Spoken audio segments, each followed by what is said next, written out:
Bueno, creo que es hora de comenzar. Hoy es empezar la segunda serie de webinars. El primero va a ser dado por Angelina Trinidad da Silva, que es de Paraguay, y ella va a presentar gestión y reducción de riesgos en Paraguay, utopía o realidad. Angelina es licenciada en Sociología por la Universidad Católica de Nuestra Señora de la Asunción, en Paraguay, y en la Universidad Complutense de Madrid se especializó en gestión de riesgos. Su interés por la gestión de riesgos y reducción de estos despertó mientras realizaba trabajos de voluntariado en la Cruz Roja de Paraguay en el año 2004. Y bueno, se convirtió en su ámbito profesional a partir del año 2017 y se ha desempeñado como técnica de campo y consultora en diferentes organizaciones gubernamentales paraguayas. Ha trabajado en proyectos orientados al fortalecimiento de las capacidades de preparación y de coordinación entre las y los agentes sociales, políticos y económicos para la respuesta a situaciones de desastres a nivel nacional, subnacional, comunitario y escolar. También formó parte de la Red Nacional de Gestión y Reducción de Riesgos y Desarrollo en Paraguay, donde ejerció el rol de formadora en cursos de formación para instructores y para la especialización de bomberos forestales. Desde el 2018 es estudiante de doctorado en el Departamento de Geografía de la Universidad Autónoma de Barcelona. Donde se encuentra trabajando la línea de investigación, recursos, riesgos y cambios ambientales, centrándose en las estrategias de acción colectiva implementadas en contexto de alta incertidumbre climática. Bienvenida, Angelina. Ahora vas a proyectar, bueno, pues puedes proyectar tu presentación y si quieres disponibilizar tu cámara también para que te conozcamos, los que no te han visto todavía.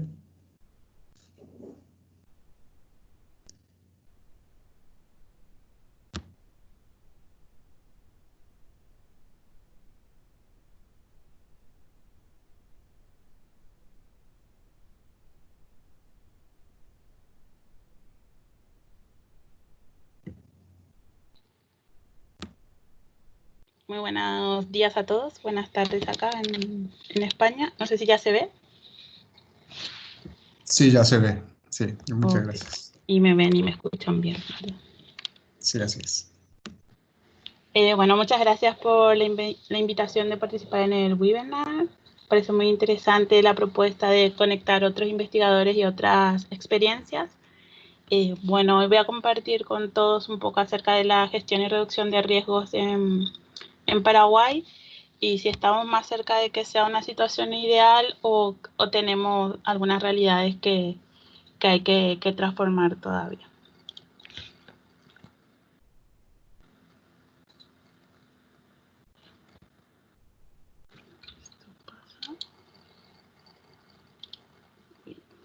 Bueno, Paraguay está situado en el corazón de América del Sur.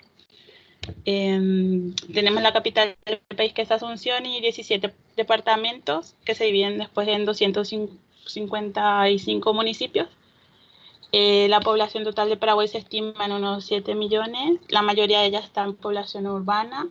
Entre mujeres y varones casi estamos al 50%, pero los varones son en su mayoría en Paraguay. En Paraguay es un país muy caliente, como pueden ver en la diapositiva. Hay bochornos, espacialmente nublado la mayor parte del año. Los inviernos son cortos y despejados. Y bueno, la temperatura oscila entre 3 a 33 grados aproximadamente, o sea que mucho frío no tenemos por ahí. Quiero hacer un recuento de los principales eventos adversos históricos que pasaron en Paraguay.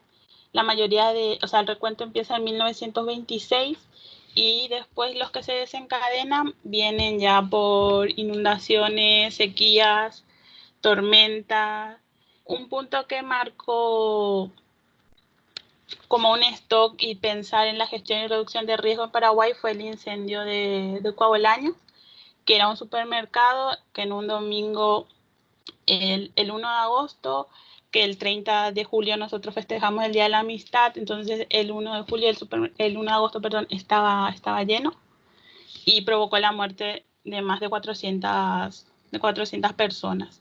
Entonces ese fue el punto donde se empezó a mirar la gestión y reducción de riesgos de otra forma, ¿verdad? La gente tenía más cuidado, se veía en el tema de la salida de emergencia, las luces, empezaban las brigadas de autoprotección, entonces ese como marca un punto. También tenemos los incendios forestales y en estos últimos 5 años, por decir, también tenemos la aparición de vendavales y tormentas severas que afectan a la población. Bueno, en Paraguay tenemos la Política Nacional de Gestión y Reducción de Riesgos, que define la gestión y reducción de riesgos de desastres como un proceso social que apunta por sobre todo a tener un control, relativo control sobre los factores de riesgo de desastre en la sociedad, como también fomenta la adecuada preparación y respuesta ante posibles situaciones de desastre, ¿verdad? Entonces, ahora voy a hablar un poco del marco normativo y cómo eso fue evolucionando con los años. Bueno, primeramente hasta antes de 1993 teníamos la gestión o la ayuda humanitaria o la asistencia humanitaria realizada por el Ministerio del Interior que llevaba todo esto y que hacían la asistencia con ONGs y lo típico, ¿verdad? De dar cobijo, alimento y agua. En 1993 y de periodos de inundaciones previos, Naciones Unidas le pide a Paraguay que pueda crear una instancia donde se pueda hablar de gestión y reducción de riesgo, o en este caso de situaciones de desastre. Entonces, en 1993 se creó el Comité de Emergencia Nacional, que seguía dependiendo del Ministerio del Interior y no tenía ninguna categoría de ministerio ni nada, entonces su gestión se veía muy limitada y puntual a situaciones de desastres. Ya en el 2005, ese comité se convirtió en una secretaría que vendría a ser como un ministerio, entonces con un decreto de ley que ahora depende directamente de la Presidencia de la República, que tiene más autonomía para hacer más cosas. Entonces, a partir de ahí, hace poco cumplió la Secretaría de Emergencia 15 años, o sea que es una institución nueva. Y lo principal, lo que le dio cuerpo y sentido un poco a esto, es la Política Nacional de Gestión y Reducción de Riesgos, que está implementada a partir del 2014 y que ya tiene una actualización en el 2018.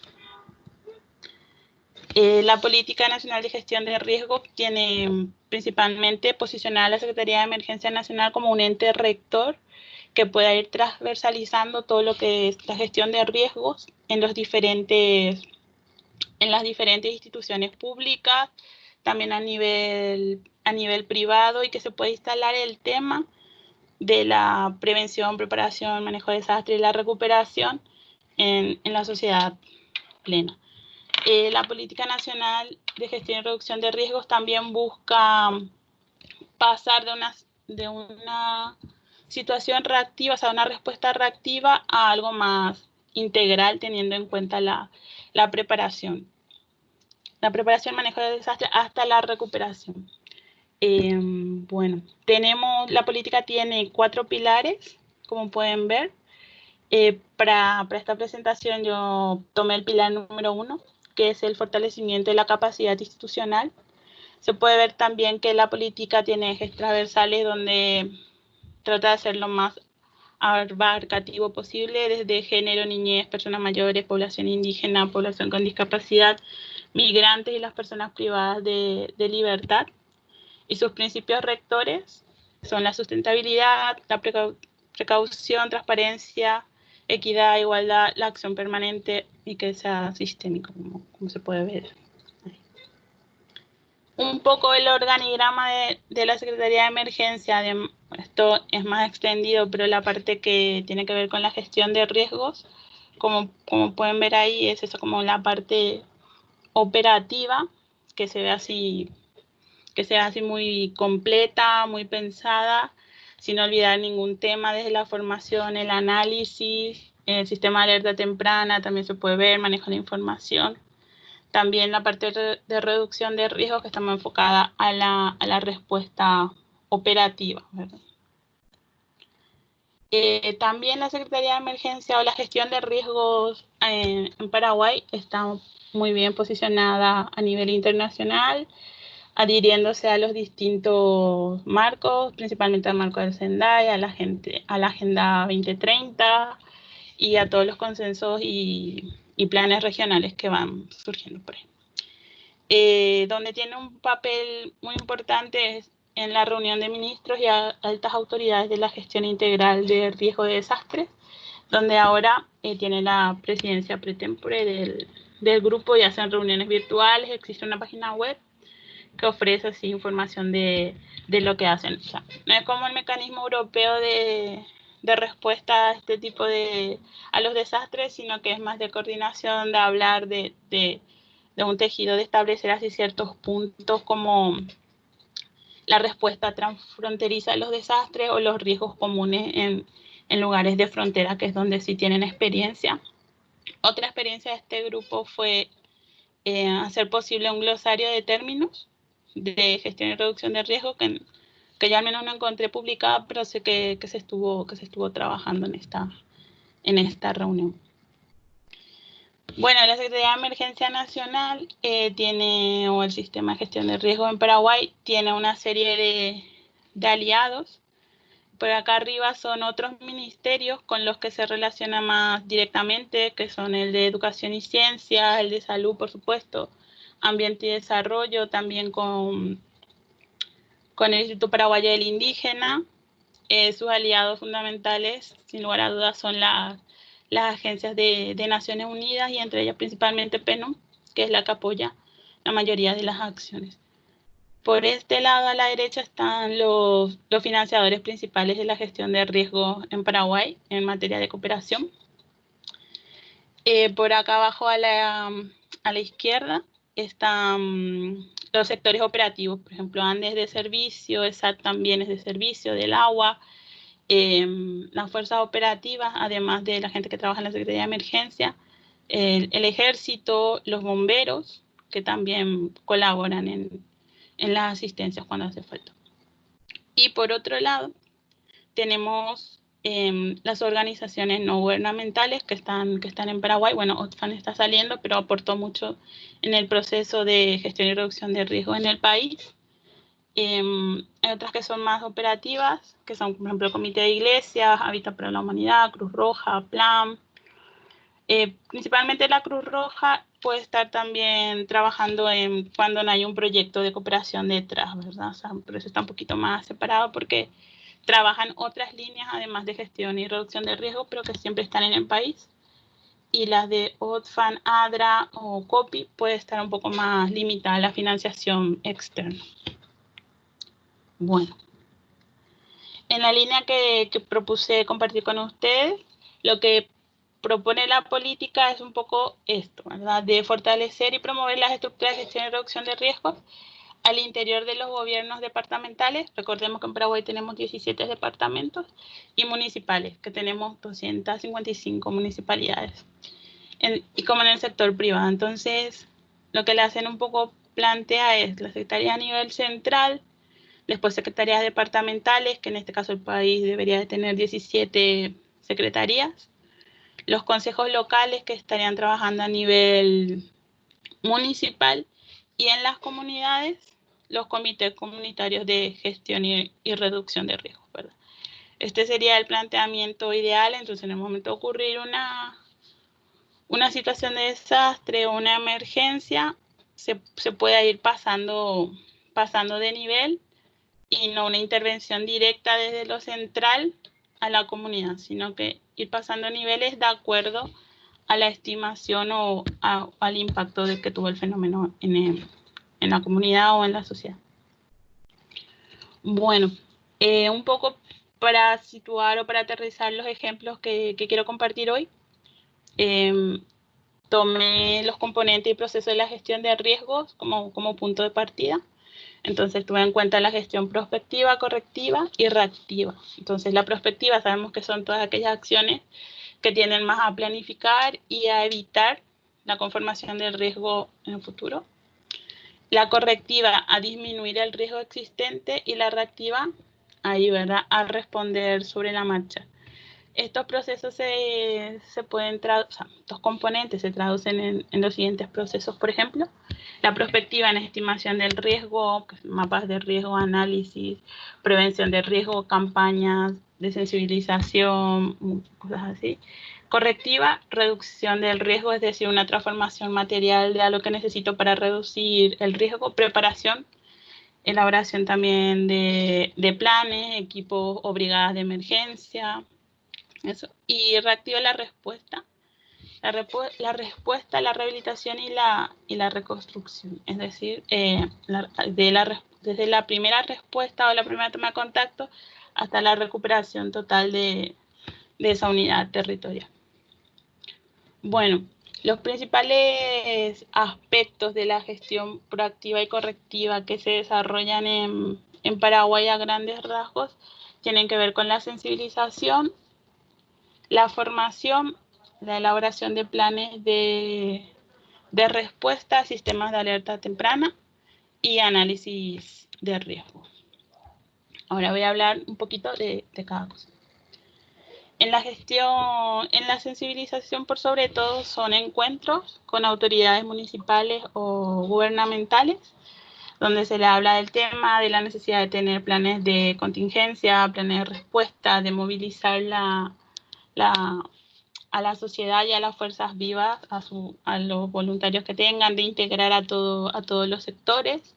Este es un taller que participé yo en Guairá, que fue con intendentes y con gobernadores, que la idea era que después hacer el taller y en cada municipio, y que cada municipio pueda ir gestionando su plan.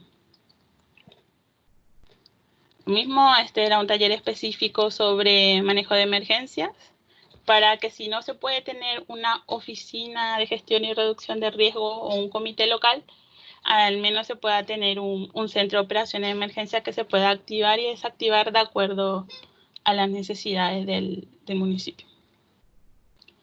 También un punto muy importante es que la gestión y reducción de riesgo en Paraguay llega a la mayoría de las escuelas. Incluso el Ministerio de Educación tiene una oficina que da respuesta inmediata es que si en algún colegio, en una escuela sucede algo. En este caso es un simulacro de un plan de autoprotección que hicimos en una escuela.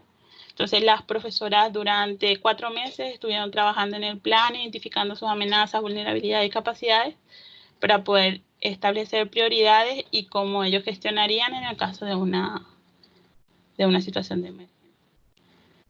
El otro nivel también es a nivel comunitario, donde con la gente de la comunidad se intenta movilizar para establecer lo mismo, ¿verdad? Identificar sus amenazas, sobre vulnerabilidades, capacidades y de cómo reaccionarían ellos, ¿verdad? Eso que hacen de forma instintiva o intuitiva, plasmarlo en un papel y ir dando pequeños tips si es que hace falta, porque muchas veces el valor local, o sea, el saber local ya da las pautas que a veces no hace falta corregir nada ni agregar nada, porque ellos tienen un sistema y por sobre todo que les funciona. A nivel un poco más institucional y a nivel de la Secretaría de Emergencia se cuenta con una red de formación que tiene instructores de diferentes ámbitos, ¿verdad? Para formar otros instructores de bomberos forestales, de sistema de comando de incidentes, de seguridad escolar, de administración de desastres. Entonces, esa red tiene unos instructores que son también voluntarios. Entonces, cada organización que quiere hacer un curso se solicita a través de esta red instructores y material para que puedan ser posibles. Y se tiene una certificación con la Secretaría de Emergencia. Encuentros internacionales, en ese sentido Paraguay creo que trata de participar en todos los eventos.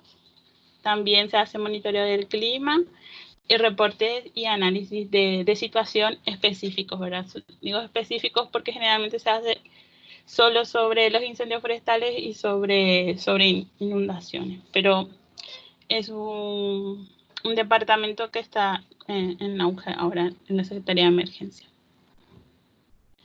Bueno, y después tenemos la gestión reactiva de cómo suele ser la atención, que desde la sociedad civil o de los municipios, las gobernaciones hacen su denuncia ante la Secretaría de Emergencia. Entonces presentan una nota o llaman, o a veces porque sale en la tele, ya se identifica, se hace una evaluación de daños y análisis de necesidades que puede hacer solo la Secretaría de Emergencia, o a veces tiene ayuda de las ONG que están en terreno, ¿verdad? O, bueno, sociedad civil también, que puede ser las iglesias o que puede ser la Cruz Roja principalmente, o los bomberos. Esta evaluación de daños trae consigo una respuesta. La respuesta suele ser alimentos, agua o artículos no alimentarios, que generalmente tienen que ver con el cobijo, que suelen ser láminas de madera y de fibrocemento, ¿verdad? El techo, los puntales y lo que haga falta para que te puedas hacer una casa. En la respuesta, dependiendo del impacto, suele intervenir la sociedad civil, como también las ONG, a través de fondos que se puedan concursar o cosas así, que puedan pedir fondos de emergencia. Y en la recuperación sí está como acá más apartado, es más una labor de la sociedad civil y de la ONG en terreno.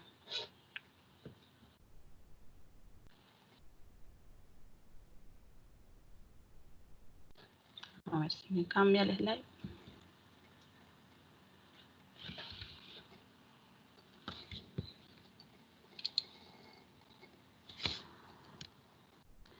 Bueno, como les dije, la Secretaría de Emergencia cumplió 15 años hace poco, y este es un sello conmemorativo, una estampilla, perdón, que le hicieron, ¿verdad? Y como se puede ver, la mayoría de las acciones conmemorativas tienen que ver más con el sistema, con la gestión reactiva, ¿verdad? Acá entregando víveres o armando kits, acá en una evacuación, acá con un poco transportando agua, seguro que esto es en el Chaco, durante incendios forestales, pero, o sea, anteriormente no se veía una labor operativa así de primera mano, así que sí que se hacía a través de otras fuerzas vivas que estaban en el territorio, que podían ayudar, como los bomberos, pero ahora creo que la CEN también se está yendo un poco más a tener gente más operativa, que esté en el meollo, y no tanto así de logística o operarios en la entrega.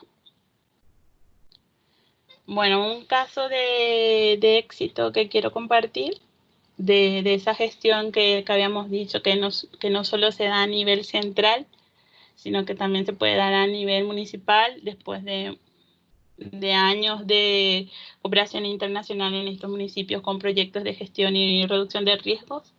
El municipio de Encarnación, que está en el departamento de Itapúa, pudo aprovechar esas oportunidades y se planteó un Consejo Municipal de Gestión y Reducción de Riesgos, que planea, promueve y coordina, y por sobre todo aglutina a todas las fuerzas vivas de la ciudad, ya sea Cruz Roja, Bomberos, Rotary, todo lo que movilice voluntarios, de seguro tienen alguna participación en este consejo local, ¿verdad?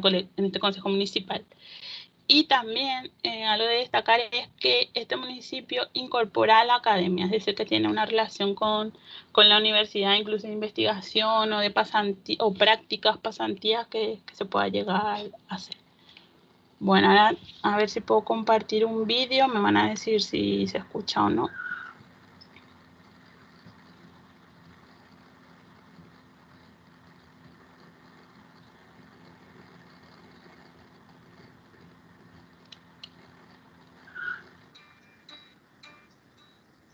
¿Se escucha? Se escucha, sí. Ok, gracias.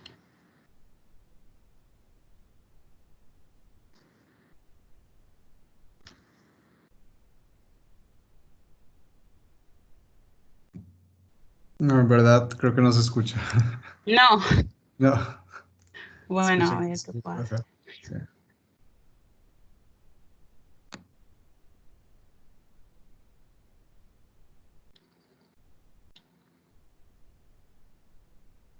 Mm,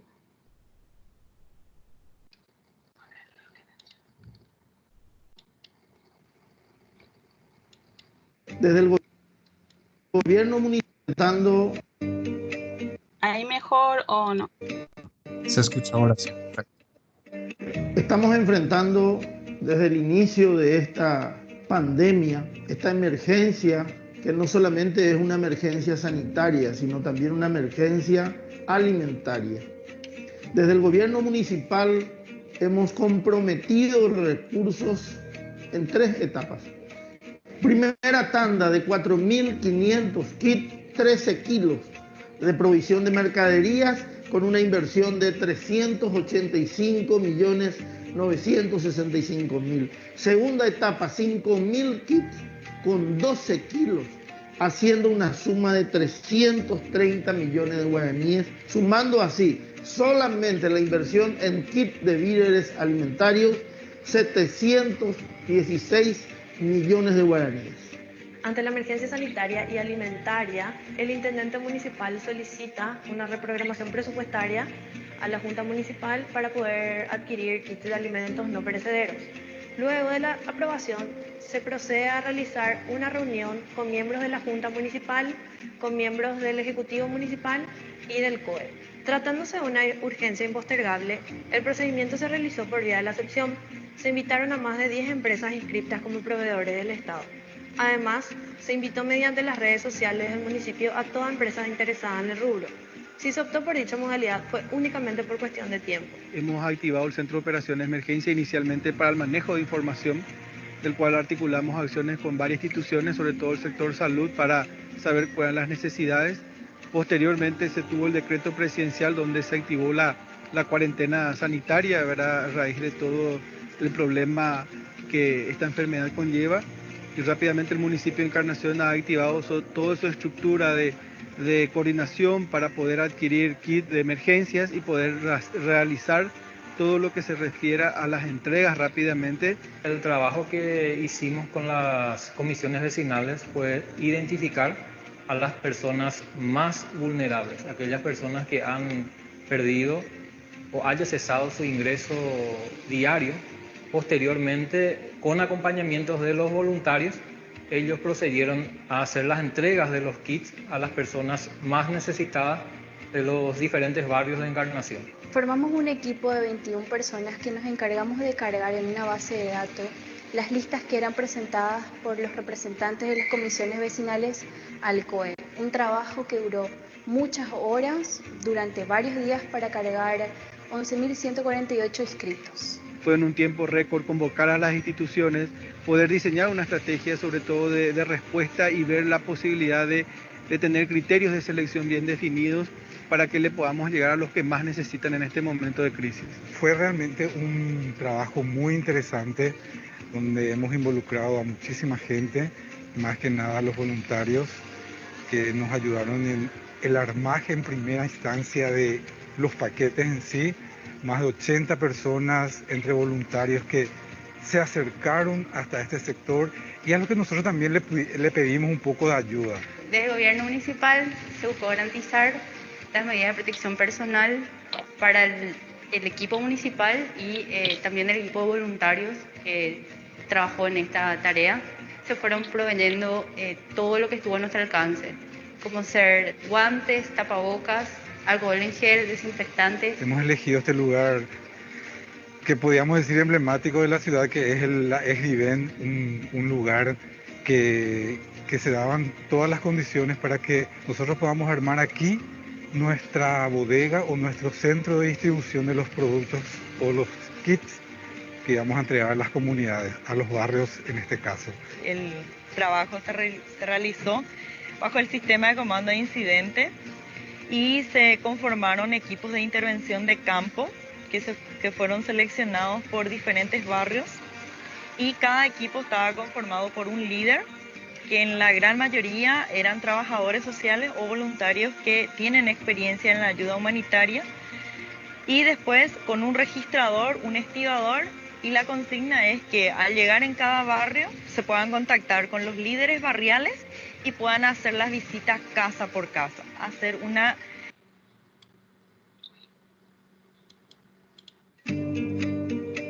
¿Qué es es Diven un lugar, bodega o nuestro?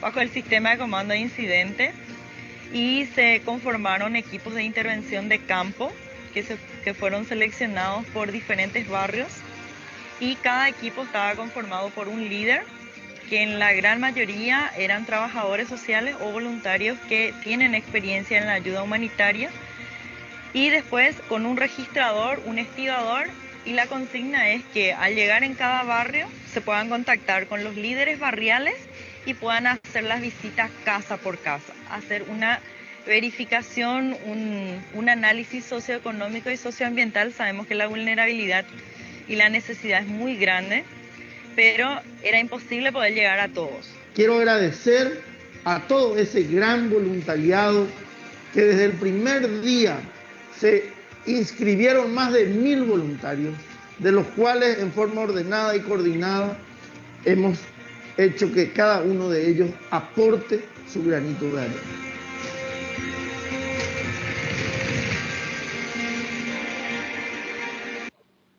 Bueno, espero que le haya resultado interesante el vídeo. Para mí refleja la utopía o algo así muy poco inusual que se da en este tipo de respuesta a emergencia, que se ve detrás la preparación y la coordinación entre todas las fuerzas vivas del municipio. Por eso quería compartir con ustedes. Bueno, y para ir terminando, a modo general, he identificado algunas fortalezas, limitaciones y desafíos que tiene la gestión de riesgo en Paraguay. Fortalezas son el marco normativo, que tenemos muy bien de todo y de todos los colores, que es muy abarcativo y que incluye a muchos sectores. Está integrado a los compromisos globales y, por sobre todo, que incorpora la gestión y reducción de riesgos en el ámbito educativo. Las limitaciones, que a pesar del cambio de paradigma sigue siendo un poco reactivo, ¿verdad? Que faltan algunas cositas más, como por ejemplo en la preparación y en la planificación previa, no solo la superlogística cuando acontecen las cosas, la capacidad presupuestaria, que muchas veces está limitada a la cooperación internacional, de que sean sostenibles las acciones que la sociedad civil pueda emprender o iniciar, gestión de la información. Les invito a visitar la página web de la CENI a buscar datos sobre Paraguay. La credibilidad, a veces sí, a veces no, de acuerdo a los beneficiarios o a la opinión pública. A veces la CEN tiene más o menos fuerza, o el sistema de gestión y reducción de riesgo en Paraguay tiene menos fuerza. Y la divulgación, o sea, se conoce muy poco de la gestión de riesgos en Paraguay. Desafío, descentralizar, que tengamos más municipios como Encarnación, que el sector sea que se profesionalice, es decir, que tengamos técnicos de gestión y reducción de riesgos en trabajar espacios. Incluir a la tecnología, por ejemplo, en la evaluación de daños, identificación de beneficiarios, poder tener un mapa de amenazas, de vulnerabilidades, de todo digitalizado. Participación e incidencia, y por sobre todo la investigación. Bueno, acá les dejo las fuentes que yo consulté, ¿verdad? Fuentes públicas y un poco de mi experiencia, de lo que compartí hoy con ustedes. Nada, muchas gracias. En guaraní sería Awuye.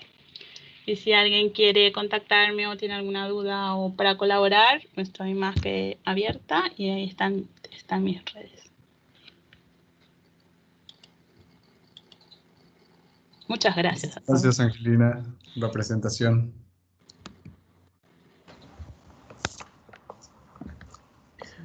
Muchas gracias, Angelina, por la interesante presentación.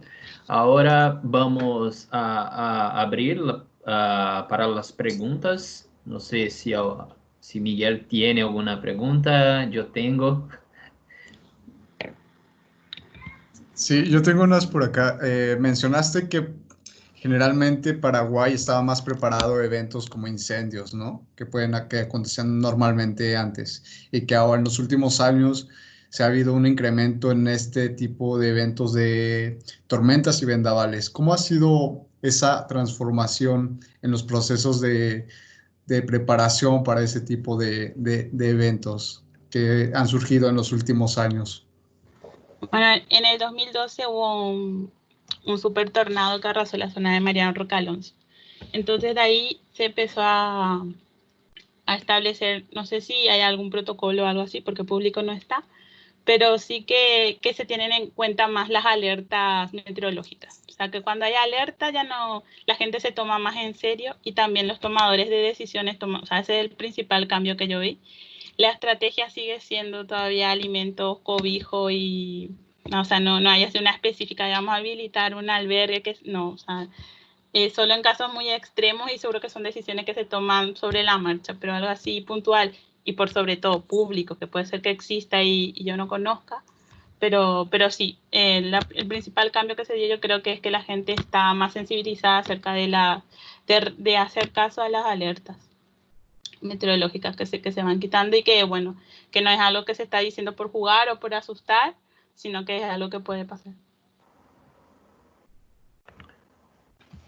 Angelina, en Paraguay, ¿los bomberos son militares o son bomberos civiles, voluntarios? ¿Cómo es la organización?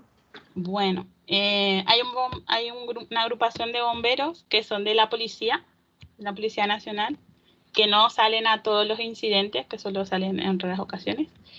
Y después hay bomberos amarillos y azules, y también otras fuerzas que hacen operaciones de rescate. Los bomberos en Paraguay son voluntarios. Uno cuando tiene 18 años se anota a una academia de bomberos durante 9 meses donde te dan todas las especialidades y todos los conocimientos. Entonces, como que en cada municipio o en Asunción, en cada barrio, puede haber una agrupación o una compañía de bomberos.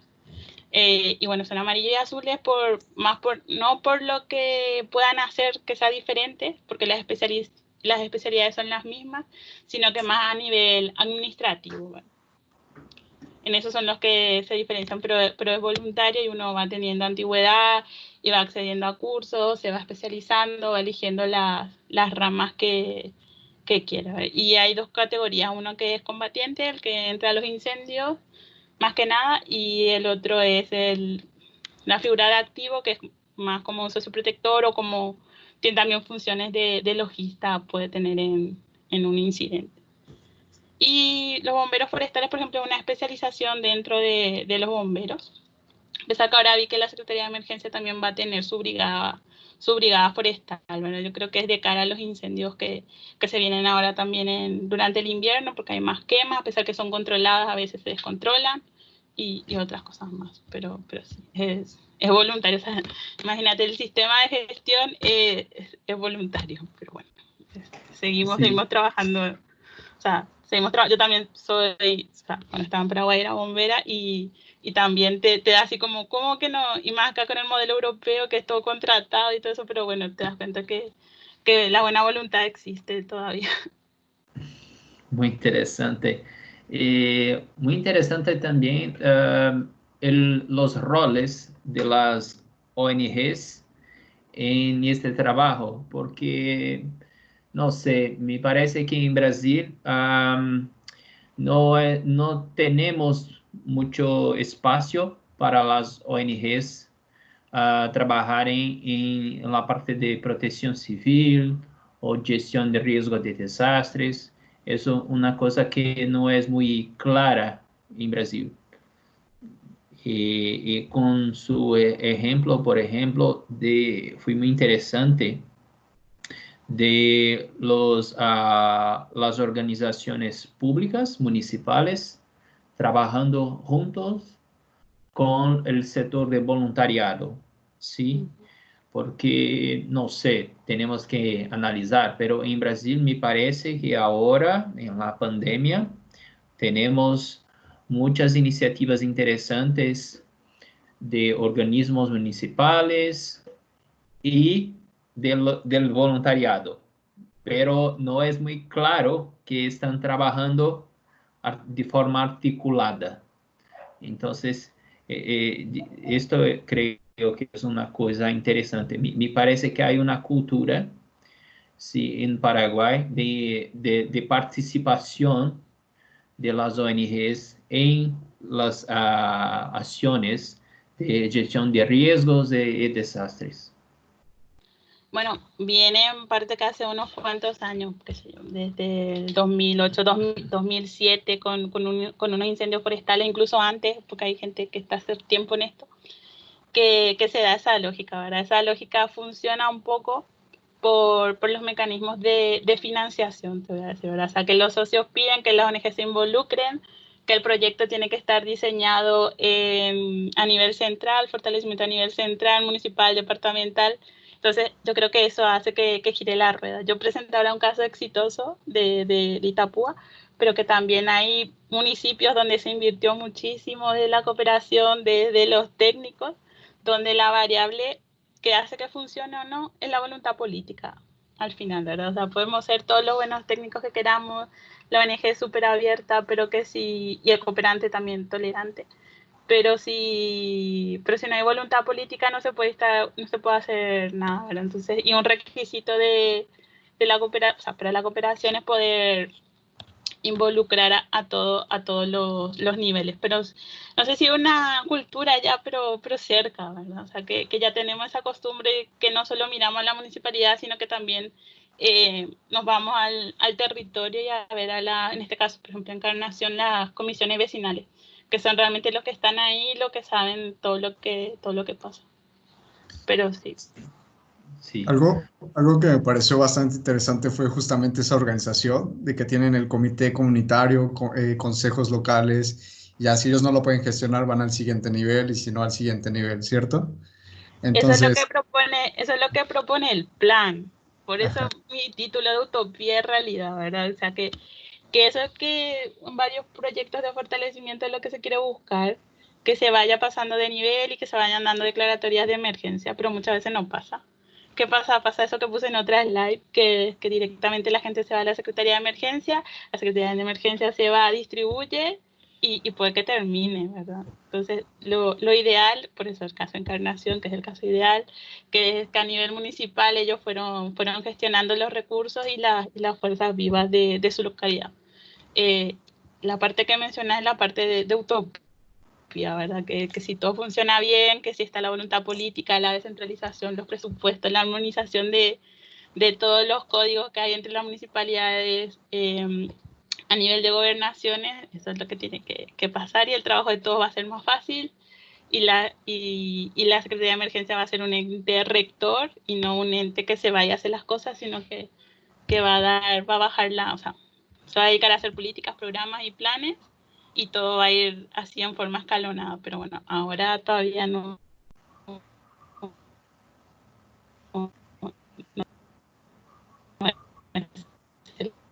el caso. Eso es lo que la y todos otros manuales que se desarrollaron. Angelina, tenemos una pregunta en chat, es de Liz Reyes de México. La pregunta, ¿existen planes de atención psicológica para atender personas en crisis durante y después del evento extremo?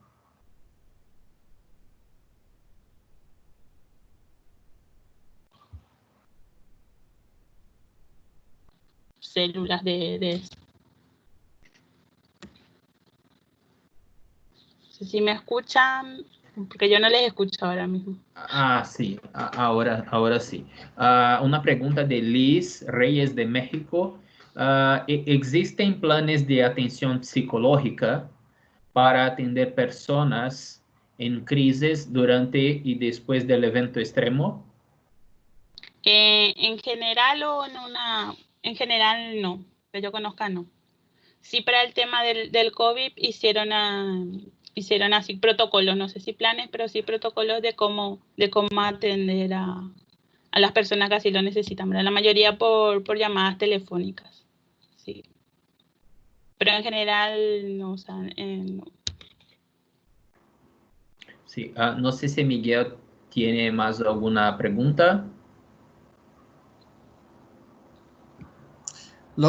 Tengo otra pregunta con respecto a la capacitación que dan a estos consejos comunitarios. ¿esos siempre son encargados como organizaciones no gubernamentales o en este caso la Secretaría de Emergencia o quién es encargado de, porque hay personas que dicen que ya tienen que tener una experiencia en cuestiones logísticas, ¿cierto? Entonces, ¿cómo va esa No, preparación no te para escuché poder toda la aplicar? pregunta porque se me entrecortaba. Perdón. ¿Cómo va ese proceso de preparación para ser parte de esos equipos logísticos que apoyan pues, de forma reactiva, ¿no? Pero que apoyan en momentos críticos de un evento, en caso de algún evento acontecer? La mayoría de las organizaciones de las que mencioné tienen como un módulo o una formación de gestión y reducción de riesgos, y principalmente la de evaluación de daños. Entonces ya va fluyendo solo, y también que se tiene capacitación, por ejemplo, en el manual de FERA, de saber las normas mínimas, el código de conducta, CISO de Cruz Roja, los principios fundamentales. Entonces esas cosas ayudan a que uno sepa qué hacer en una situación de emergencia, de desastre.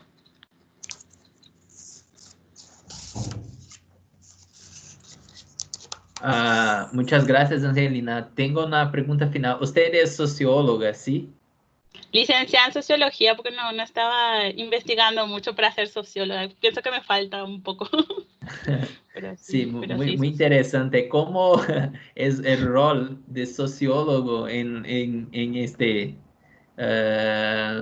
esta área, sí, de gestión de riesgos y desastres, estudiando, analizando?